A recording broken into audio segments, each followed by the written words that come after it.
Hi everyone, welcome to good reviews channel. நாம் இன்னைக்கு பார்க்க போகிறது the Indrani Mukerjea story buried ட்ரூத்துங்கிற ஹிந்தி வெப் சீரிஸோட ரிவ்யூ தான் பார்க்க போகிறோம். இந்த வெப் சீரிஸ் நெட்ஃப்ளிக்ஸில் தமிழ் டப்பிங்கில் அவைலபிளாக இருக்குது. இந்த வெப் சீரிஸோட கதை என்னென்னா, இந்திராணி முகர்ஜி சின்ன வயசுலேருந்தே நிறைய கஷ்டங்களை மன ரீதியாகவும் உடல் ரீதியாகவும் அனுபவிக்கிறாங்க. இவங்களுக்கு சின்ன வயசுலேயே 2 கல்யாணம் முடிஞ்சு குழந்தைகளும் பிறந்துருது. அதுக்கப்புறம் அவங்க 3ஆவதா பீட்டர் முகர்ஜியை கல்யாணம் பண்ணுறாங்க. பீட்டர் முகர்ஜியை கல்யாணம் பண்ணதுக்கு அப்புறம் தான் இவங்களோட லைஃப் சந்தோஷமாக மாறுது. பீட்டர் முகர்ஜி ஒரு பிஸ்னஸ் மேனாக இருக்காரு. இந்திராணி முகர்ஜியும் மீடியாவில் ஒரு நல்ல பொசிஷனில் இருக்கிறாங்க.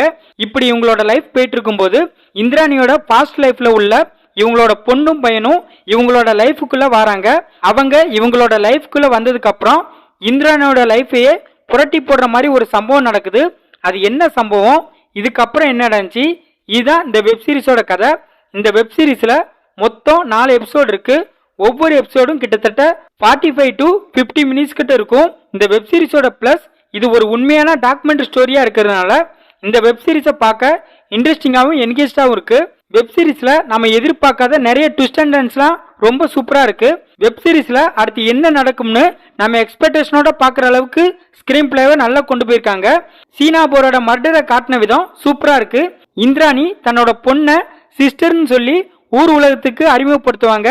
அவங்க அப்படி அறிமுகப்படுத்தியதுக்கு அப்புறம் அவங்க என்னென்ன ப்ராப்ளம்லாம் ஃபேஸ் பண்ணுறாங்க அப்படிங்கிறதையும் டீட்டெயில்டாக சொல்லியிருக்காங்க.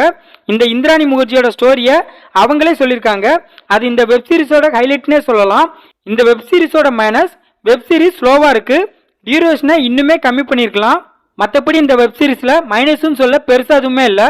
மொத்தத்தில் இந்த வெப் சீரிஸை பார்க்கலாமான்னு கேட்டால் ஒரு டீசெண்டான crime thriller documentary web series பார்க்கணும்னு நினைக்கிறவங்க இந்த வெப் சீரிஸை பார்க்கலாம்.